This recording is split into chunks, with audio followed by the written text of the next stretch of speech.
Olá, sejam bem-vindos a mais um episódio do Adcast.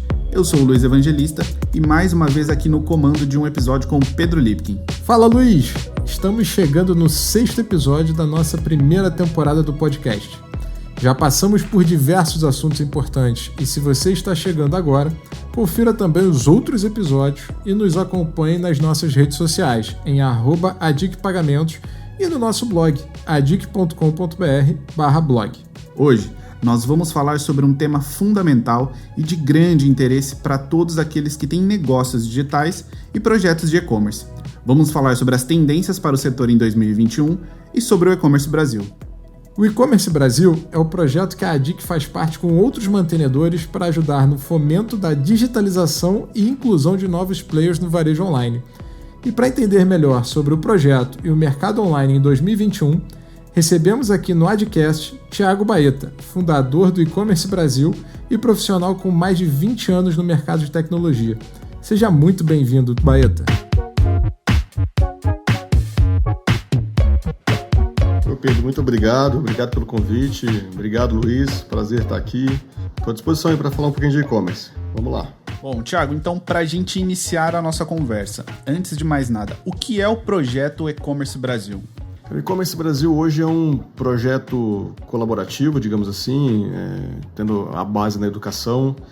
Hoje talvez seja já o maior projeto global de fomento ao e-commerce, então a gente tem mais de 200 atividades ano, e aí cada atividade com foco, desde revista impressa, portal, grandes congressos, eventos pequenos, workshops, webinars, pesquisas, temos trabalho no Brasil, fora do Brasil, inclusive com a ONU, enfim, aonde houver a necessidade de um conteúdo mais avançado. A gente não chega a evangelizar tanto o e-commerce, você tem algumas iniciativas muito interessantes dessa migração para o e-commerce, mas a partir do momento que você está ali vivendo o e-commerce, há 10 anos atrás, né, o E-Commerce Brasil foi criado, existia essa necessidade de ter um apoio mais forte, de um nível maior para o próximo passo, né, o nosso slogan é Excelência E-Commerce, para a busca da excelência no e-commerce, a partir do momento que você já estava ali. Então, ele é um grande projeto colaborativo, são 100 empresas que mantêm o projeto, as 100 principais empresas do setor, inclusive vocês, a ADIC, agradeço bastante a presença de vocês. Não tem fins lucrativos, a gente usa a verba desses mantenedores para fazer o melhor projeto possível de fomento de excelência aí, Brasil e mundo. Então, basicamente, esse é o projeto. Ô Thiago, e inclusive em relação ao fomento do projeto de digitalização, vocês iniciaram ano passado, se eu não me engano, a primeira turma de MBA de e-commerce, né? Isso. Lançamos ano passado o que a gente chama de Escola Superior de E-Commerce, com a primeira turma de MBA em e-commerce, então teve um sucesso muito bacana, a gente lançou no fórum, né? E eram para ser turmas a cada 6 meses, a gente teve que lançar turmas mensais. E agora em março a gente lança o segundo MBA de Digital Marketing, focado em e-commerce também. A gente em breve deve ter alguns cursos mais específicos, tanto de back, tanto de front, com o objetivo também de formar ali o gestor mais técnico, né, o líder dos times de e-commerce aí das próximas operações. Então, um trabalho muito bacana, são MBAs ali de 1 ano e meio. Então, uma formação um pouquinho mais complexa e demora um pouquinho mais de tempo. E entrando um pouquinho mais a fundo agora nos números, né, que você tem de convivência com o e-commerce e o cenário do e-commerce brasileiro, o que você pode trazer dos principais números e highlights aí em 2020, né, o cenário que a gente passou de uma pandemia, enfim, como que foi essa adaptação e o crescimento em 2020 em relação ao mercado de e-commerce? 2020 ele vai marcar, né, um progresso importante, mas é interessante falar, antes de 2020, antes da pandemia, o e-commerce representava 5% do varejo. Então, tudo que se falava de e-commerce era 5% do varejo. E era muito comum a gente ouvir algumas empresas de pagamento, enfim, no próprio Google, o Google colocava que 95% do varejo era físico e ia atrás de Waze, por exemplo, né? Então, sempre que a gente falava de e-commerce, era muito comum eu ouvir falar assim, poxa, mas 95% do varejo não passa pelo e-commerce, o e-commerce não é tudo isso. E aí eu estudava muito onde estaria o poder do e-commerce. Então, mais de 60% das compras começavam pelo e-commerce. Até lá, a Amazon, as maiores empresas de cada país eram empresas de e-commerce, onde estava esse poder. Então já tinha uma presença muito forte, mas as compras, né, o checkout final ali, você não tinha, era 5% do varejo. Passada a pandemia, em maio do ano passado, já era 12,5%, se eu não me engano. Temos dobrado ali o e-commerce 2020. Realmente, o e-commerce, a importância, não só o poder dele, mas a importância na pandemia. Eu defendo muito isso. O e-commerce, além de uma atividade financeira extremamente interessante, ela tem um trabalho social muito forte. O potencial de empreendedorismo absurdo de qualquer pessoa, de qualquer canto do Brasil, do mundo, vender ou criar seu produto e vender através de qualquer marketplace, e principalmente a democratização do consumo. Se você sai dos centros do Brasil, você tinha cidades que não tinham acesso a consumo de produtos, e hoje, com uma inteligência logística enorme que o Brasil desenvolveu, você entrega produtos em pouquíssimos dias em qualquer canto do país. Então tem um potencial social absurdo, além de um potencial de negócios. E antes da pandemia, para você ter ideia, tinha pesquisas que já demonstravam que o Reino Unido, em 2028, ou seja, daqui a 7 anos, mais da metade de toda a compra do varejo, do share do e-commerce, já seria mais da metade do varejo, passando de 50% no Reino Unido, e isso em breve também China, Estados Unidos, e no Brasil demorando mais um pouquinho. Então, o que já tinha um poder absurdo antes da pandemia, na pandemia se consolidou, tem uma previsão muito grande para os próximos anos. Então eu costumo falar que ainda é o início de tudo, e a gente vê agora o Mercado Livre já é a maior empresa da América Latina, é uma empresa de e-commerce, e ainda com um crescimento potencial absurdo. Então a gente está vivendo um momento meio que mágico para o setor, um momento de consolidação, e de novo, mais do que negócio, é uma área que muda muito a vida diretamente das pessoas. Tiago, muito legal essa visão, não só de negócio, mas a questão social, né? Realmente, a digitalização forçada, né, da pandemia acabou acelerando tendências, né, e coisas que algumas pessoas demorariam alguns anos a mais para poder entrar ou perceber né, exatamente esses aspectos que você trouxe, foram absolutamente jogadas numa realidade que elas precisavam se adaptar, ou morreriam, né? Ou deixariam de viver, né, dignamente. Mas quais foram os principais entraves para essa digitalização? Né? O crescimento, como você falou, saiu de 5% para 12,5%, é bastante significativo.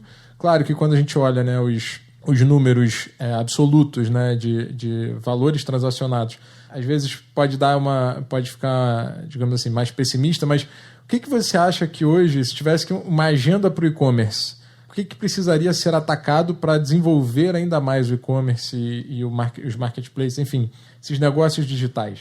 Eu acho que eu colocaria 2 pontos ali. O desenvolvimento do e-commerce em si, eu acho que a gente enfrenta mais a questão da cultura digital do Brasil. O Brasil é um país com uma cultura digital muito pequena, é um dos menores PIBs digitais da América do Sul. Essa digitalização de serviços financeiros, serviços do governo, enfim, o Nordeste tem sido a região que mais cresce no e-commerce nas últimas Black Fridays. A faixa etária acima de 50 anos tem crescido bastante. Então, assim, você tinha diversas pesquisas, diversos órgãos, inclusive na pandemia, mostrando que 80% do varejo não tinha presença nenhuma digital. E não falo do varejo, mas da indústria como um todo. E o e-commerce, ele não pega só no varejo. Isso é uma coisa importante. Mais uma questão do e-commerce. O e-commerce muda completamente a indústria. Se você pegar todos os pilares da indústria, o e-commerce vai mudar todos os pilares da indústria. O e-commerce muda todos os pilares dos serviços. E também ele vai liderar toda essa digitalização. O novo varejo, o varejo moderno, eu acho que a tecnologia vem para melhorar a experiência do consumidor. E o e-commerce vai liderar isso. Então, o e-commerce em si, a digitalização em si, basicamente eu vejo como grande entrave a cultura. Porque todos os outros, desde a questão de apoio de governo, fiscal, segurança, quando você conversa com uma empresa de segurança, uma empresa de logística, o grande problema deles é a segurança, são os roubos, os pedágios para traficantes, etc. Então, os desafios, né, operacionais do Brasil já foram superados. Essa última Black Friday a gente bateu recorde atrás de recorde de entregas. Enfim, isso as empresas têm dado um show muito grande. É mais a questão cultural do Brasil, que eu acho que é um trabalho contínuo em pouquíssimo tempo, até com mudança de geração, isso aí a gente já absorve. Agora, dentro da questão de e-commerce, isso tem uma organização melhor. O e-commerce está muito concentrado no Brasil. É uma característica, o e-commerce aqui, o marketplace, isso já era previsto, a gente já vem falando isso há alguns anos. Na pandemia, enquanto as lojas próprias cresceram 50%, os marketplaces cresceram 100%. O marketplace já está representando quase 80% de todo o varejo do Brasil. Eles estão estruturados, o trabalho que todos eles estão fazendo, Magalu, Mercado Livre, B2W, etc., o Via Varejo está lindo. Mas acaba concentrando, os pequenos ficam concentrados nele. Até que ponto isso é interessante ou não para o pequeno, já que ele não tem autonomia ali, é uma grande questão. A concentração de publicidade em Google e Facebook também é uma outra questão, você fica muito refém. Então, acho que o próprio mercado de e-commerce ele precisa ali se ficar talvez um pouco mais equilibrado. Mas isso também é uma questão de maturidade. Em pouco tempo, enfim, a cada ano vem um novo modelo de negócio. Agora a gente está falando de live commerce, tem voice commerce, enfim, ele muda muito rápido. A única certeza que a gente tem é a melhora da experiência do consumidor, mas em alguns anos eu espero que a gente consiga democratizar também todo o mercado, né, de e-commerce, de tecnologia como um todo. Eu acho que seria o grande desafio do setor. Agora, o externo mesmo é a cultura, isso em pouquíssimo tempo já vai voar mais ainda do que está voando hoje.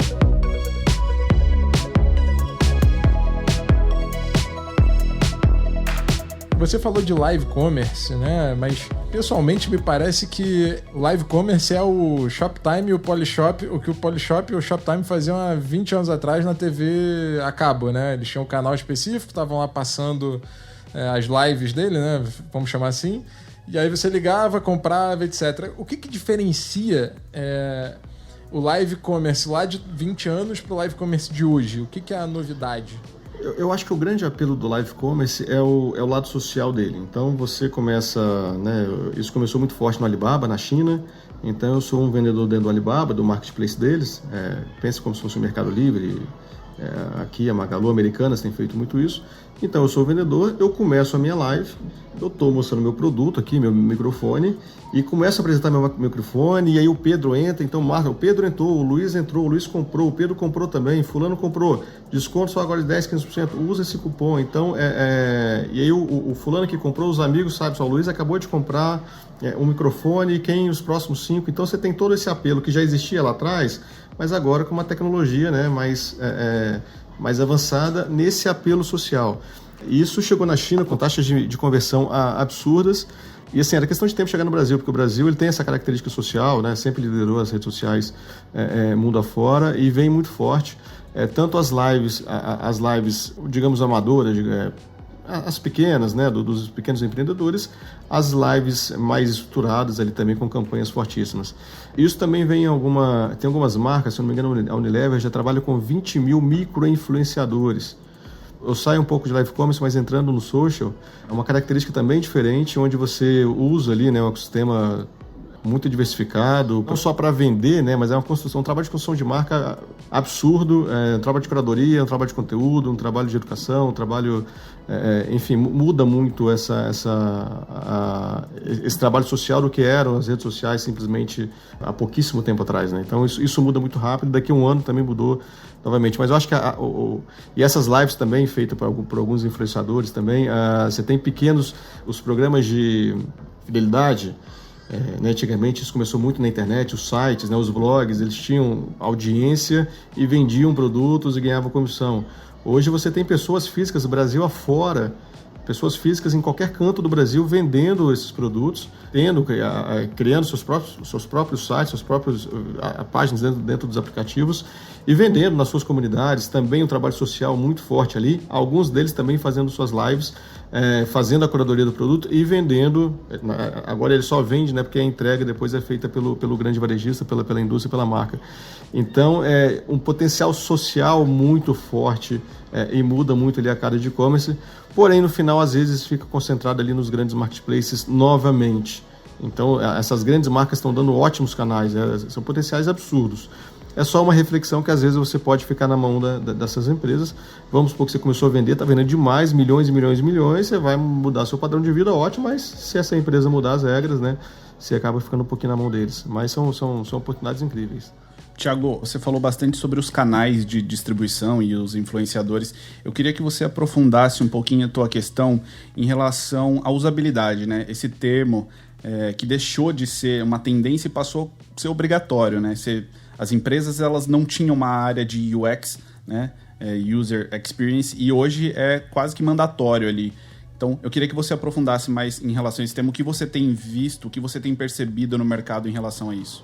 Eu acho que todo o grande objetivo da tecnologia, do e-commerce, etc., é melhorar a experiência do cliente. Então, e aí vai a experiência na jornada do consumidor, vai desde uma entrega, desde o rastreamento, a logística, etc. E tem também muito de UX. É mandatório, a questão, a gente passou poucos meses atrás, mobile já tinha maior audiência do e-commerce, agora mobile já tem também, ultrapassou em questão de compras, a gente avançou muito em questão de experiência mobile, em questão de compra por um clique, principalmente se você já é fiel a alguma marca, a gente avançou bastante nisso.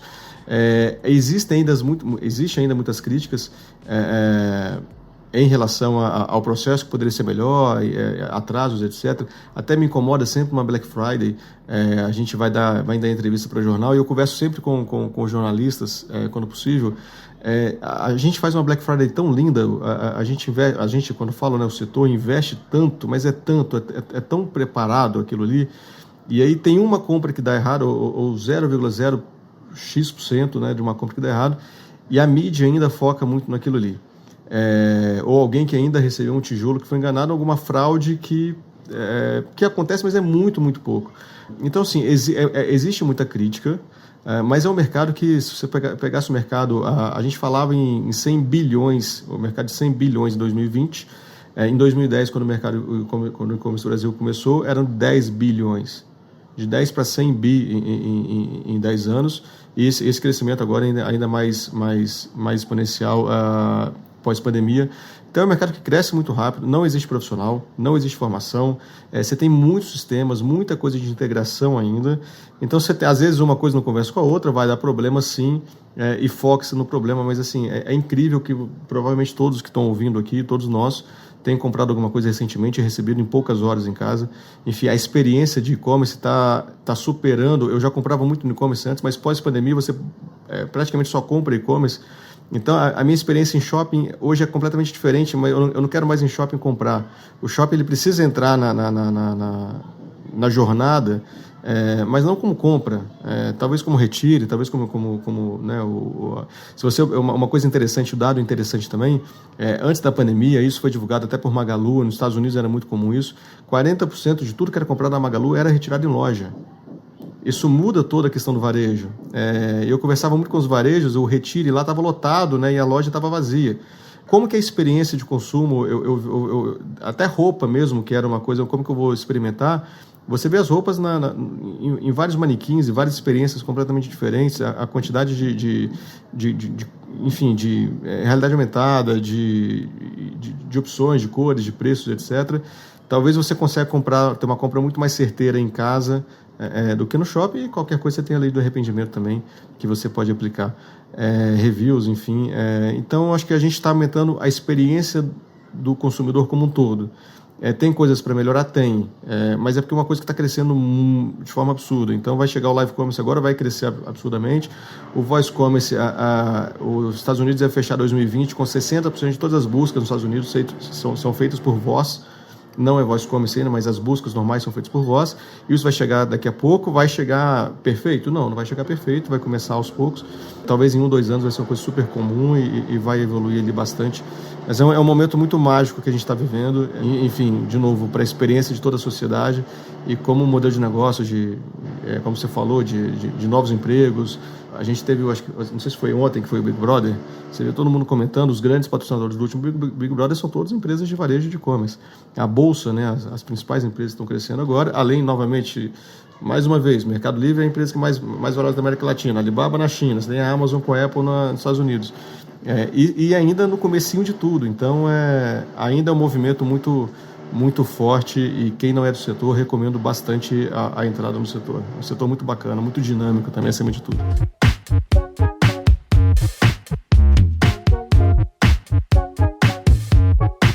Acho legal que você falando desse mercado que está começando, né? Um mercado de 10 para 100 bilhões, se você considerar que só o cartão de crédito move R$1 trilhão, a gente tem ainda um longo caminho pela frente, né? 1,5 trilhão. Né? Então, passando especificamente para a questão da experiência de compra na ponta, né? Você falou, o grande desafio do e-commerce hoje me parece que é muito a questão do checkout, né? O que você identificou, vocês no e-commerce Brasil, você pessoalmente, né, em todos os seus estudos, o que vocês verificaram que são assim, os principais entraves e como é que estão sendo trabalhados hoje esses entraves para poder melhorar a experiência de checkout, aumentar a conversão, aumentar a venda? Historicamente, né, o grande motivo do abandono de carrinho está no checkout e está no checkout também ligado ao frete. Então, você tem uma evolução logística no Brasil muito forte nos últimos anos, isso é notório, né, de entrega. A questão do checkout também é uma evolução muito grande. O Pix vem aí, se eu não me engano, já representa 80% das transações bancárias, tá vindo caminhando a passos largos, e a partir do momento que o Pix ele entra forte no e-commerce, você muda de novo todo não só o pagamento, mas vou dar o exemplo de boleto, né? Quando você vende via boleto, você guarda aquele produto, espera a compensação do boleto, envia o produto depois, isso acaba gerando uma demora, você tem que guardar parte do seu estoque. Enfim, o Pix é imediato. Imagina isso em datas, né? Uma Black Friday, Natal da vida. Então o Pix é imediato, então ele muda todo o processo ali, até de envio. Tem a entrada do débito, né? Do 3DS 2.0, o próprio benefício do governo agora, da pandemia, foi muito utilizado para e-commerce. Você tem testado algumas formas interessantes de checkout, a pagamento instantâneo, enfim, está sendo uma área que está crescendo bastante, uma das áreas mais dinâmicas também, envolvendo tecnologia, e então tanto checkout quanto frete, né, como envio, mas eu não sei se chega a ser, se eu vou chamar de grande entrave. Sim, talvez representa a maior taxa de abandono da compra, mas acho natural. Eu acho que é uma coisa, de novo, esse movimento de 5% para 12%, 15%, isso aconteceu no mundo inteiro. A China, que já tinha 20 e tantos por cento, já tinha passado por uma pandemia antes, isso não tem volta, então vem um boom e vem com calma também, até as pessoas aprenderem a usar a tecnologia, né? Até que a gente sabe que no Brasil, no país que a gente vive, infelizmente não é uma coisa fácil para todos, né? Então nem todos têm cartão de crédito, é uma população desbancarizada grande. Enfim, a gente tem alguns desafios sociais aí, mas que o e-commerce inclusive vem ajudar. Então, sim, está ali, não como principal entrave, mas talvez ali onde a gente perde as vendas, mas eu acho que são soluções ótimas que a gente está evoluindo bastante aí nesse ponto também. Thiago, você citou em relação ao pagamento instantâneo, ele vem surpreendendo aí nas estatísticas desde o seu lançamento, e algum trabalho do e-commerce Brasil para apoiar a indústria de pagamentos, enfim, ou os bancos, na implementação dessa modalidade como forma de pagamento nos e-commerces e marketplaces? A gente faz um trabalho muito grande de conteúdo, de qualificação, né? Então a gente teve a gente fez um trabalho, a gente tem um evento, né, só focado em pagamento, que chama The Future of E-Commerce, que é a edição Payments. Então a gente só fala do futuro de pagamentos. A gente teve na última edição, inclusive com o pessoal do Banco Central, a gente abriu um diálogo muito grande para eles trazerem um pouquinho de Pix para o mercado. Então a gente acaba atuando um pouco como interlocutor do Banco Central com o mercado, muito de pesquisa, muito de conteúdo e qualificação para que as empresas estejam preparadas. Tem muito grupo de debate, inclusive falando de Pix. Ele é a tecnologia que já vai entrando pelas plataformas, né, querendo ou não. Então o Pix ele veio ali um pouquinho antes da Black Friday. Muita gente preferiu não usar Pix na Black Friday, até porque seria uma coisa muito nova, né? Então mas depois de Black Friday, então já tem uma adesão muito grande. O nosso trabalho ali é ajudar como implementar, enfim, pesquisas, estudos, como começar a utilizar a tecnologia. Mas tem sido muito bacana, tem sido muito produtivo. Thiago, gostaria muito de agradecer seu tempo. Obrigado pela aula sobre e-commerce aqui. Trouxe visão de inovações, todo um panorama, a vida como ela é no e-commerce aqui. E aí, queria saber de você, só para a gente fechar, quais são os projetos para 2021 do e-commerce Brasil? O que você acha que vai acontecer aí em 2021 que vai ser muito bom para o e-commerce? É bem delicado falar porque o que é bom para o e-commerce, né? Você tem um problema sanitário grave na sociedade, mas falando isoladamente de e-commerce, eu acho que é um ano que a gente vai ficar inteiro ainda dentro da pandemia. E diferente de 2020, que teve um susto grande ali em março, abril, é um ano que a gente vai conseguir planejar esse crescimento da digitalização. Vai ser de uma forma planejada, contínua, e a gente sabe também que a pandemia não vai parar em 2021, vai ser uma coisa que a gente vai ter que enfrentar aí nos próximos anos. Então essa digitalização vai ser mais organizada, ou seja, todas as indústrias, todas as empresas, todo o varejo, toda a cadeia, todo o mercado que aprendeu, teve que se digitalizar muito rápido, agora vem de forma mais organizada. Isso vai ser muito bom, acho que para todos os setores.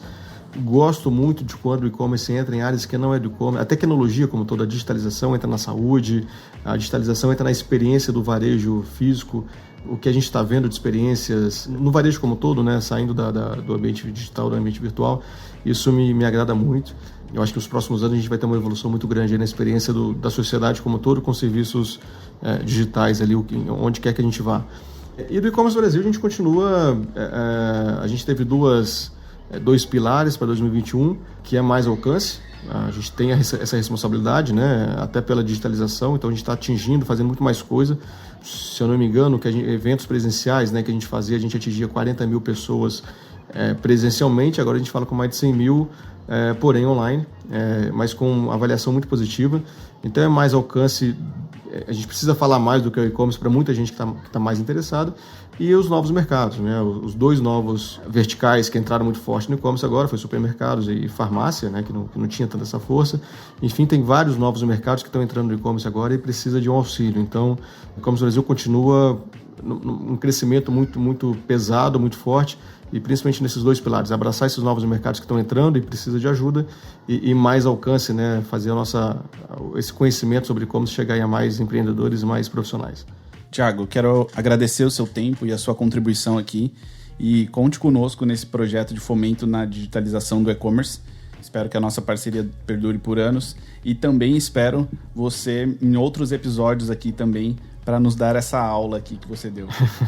Vai ser um prazer, eu sou ouvinte, vou virar ouvinte assíduo de vocês. Parabéns pelo projeto, parabéns pela empresa, conheço vocês já há algum tempo, então essa preocupação também é uma coisa que muda muito nas empresas, né? As empresas precisam cuidar do setor onde estão, e é um trabalho colaborativo muito bonito, né? Que é muito comum você ver em outros mercados uma concorrência ali, um mercado predatório, e dentro do e-commerce a gente realmente conseguiu construir um mercado colaborativo e acaba causando, né, como consequência esse crescimento bacana e saudável do setor. Obrigado pelo convite, convido a todos, quem não esteja no setor ainda, a entrar, um setor muito gostoso, muito dinâmico e que vai crescer muito ainda nos próximos anos. Além de tudo que já se fala de e-commerce hoje, é ainda só o começo de tudo que a gente vai ver ainda. É isso aí.